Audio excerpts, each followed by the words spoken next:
اے محبوب آپ فرما دے اے کافروں میں اس کی عبادت نہیں کرتا جس کی تم کرتے ہو۔ عاشقوں کو ہر زمانے میں یاد رکھا جاتا ہے۔ مجھے پنجابی نہیں آتی لیکن پنجابی شاعر پیر مہر علی گولروی نے جب حضور پاک کا دیدار کیا اور پڑھا تھا تو ان کا قصیدہ پڑھتے ہیں تو جھومنے لگتے ہیں۔ مکھ چند بدر شاشانی ہے، ماتھے چمکے لٹھ نورانی ہے، کالی زلف تے اکھ مستانی ہے، مخمور اکھیں ہن مد بھریاں، اس صورت نو میں جان اکھاں کی جان جہاں اکھاں، سچ اکھاں رب دی شان اکھاں، اس شان تو شانہ سب نبیاں، سبحان اللہ ما اجملکا ما اکملکا ما احسنکا، کتے مہر علی کتے تیری سنا، گستاخ اکھے کتی جاریا۔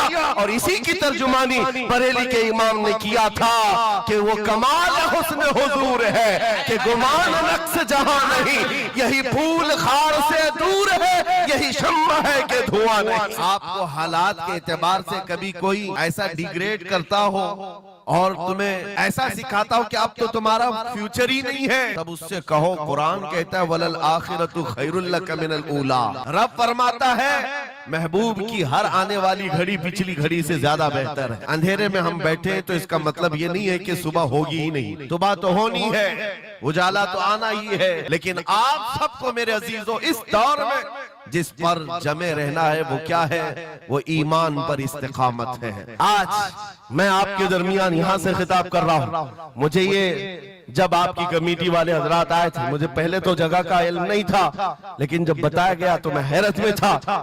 ادھر ہی قریب میں کمشنر ہاؤس بھی ہے، ہاں یہیں سامنے آ کر کے ہمیں خطاب کرنا ہے، کوئی بات نہیں۔ آج یہاں سے لے کر بنگال کی کھاڑیوں، گجرات سے لے کر کشمیر تک، ہر جگہ تقریباً 22 اسٹیٹ میں میں جا کر دیکھ کر آ رہا ہوں، پچھلے 200 جلسوں سے خطاب کر، ہر جگہ کا ڈی این اے مسلمانوں کا ایک ہی ہے۔ حضور کی محبت پر امتحان دینے کے لیے ہر جوان اگر تیار ہے تو پھر آگے بات کی جائے گی۔ بار بار تمہیں کوئی کچھو کے دیتا رہے، وسوسے ڈالتا رہے، سوشل میڈیا پر تمہارے جذبات کو ابھارتے ہوئے تمہارے لیے گندی باتیں کرے کہ یہ کٹ رہے ہیں، ملے کاٹے جا رہے ہیں، مارے جا رہے ہیں، غزہ میں ان کے ساتھ ایسا وناش کیا جا رہا ہے، 20,000 لوگوں کو مار مار کر بارود سے راکھ بنا دیا گیا ہے۔ یہ ساری باتیں تمہارے پاس لاتے ہیں تو کچھ جوان یہ سمجھتے ہیں ہم نروس ہو گئے ہیں، ہم مایوس ہو گئے ہیں، ان کا جواب کیا دیں؟ صحیح بات تو ہے، شام میں بھی کاٹے جاتے ہیں، عراق میں بھی مارے جاتے ہیں، افغان میں بھی، برما میں بھی، یمن میں بھی، ہر جگہ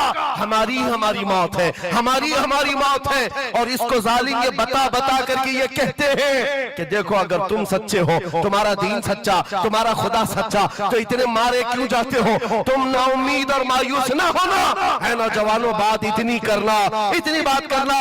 اے نادان تجھے پتا نہیں ہمارا مسئلہ کیا ہے، تجھے پتا نہیں ہمارا مسئلہ کیا ہے۔ ہم جو ہے نا وہ رسول اللہ کو شمع سمجھتے ہیں، اور جتنے ہیں یہ پروانے ہیں، اور پروانہ ہوتا ہی ہے مرنے کے لیے۔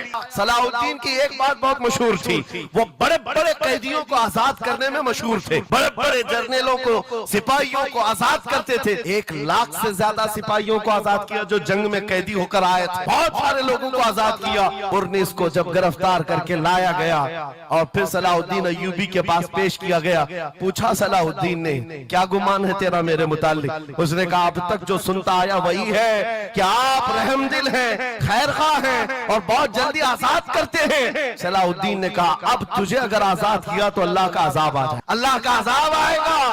اور اس کے بعد تلوار اٹھائی، اس کی گردن پر رکھا۔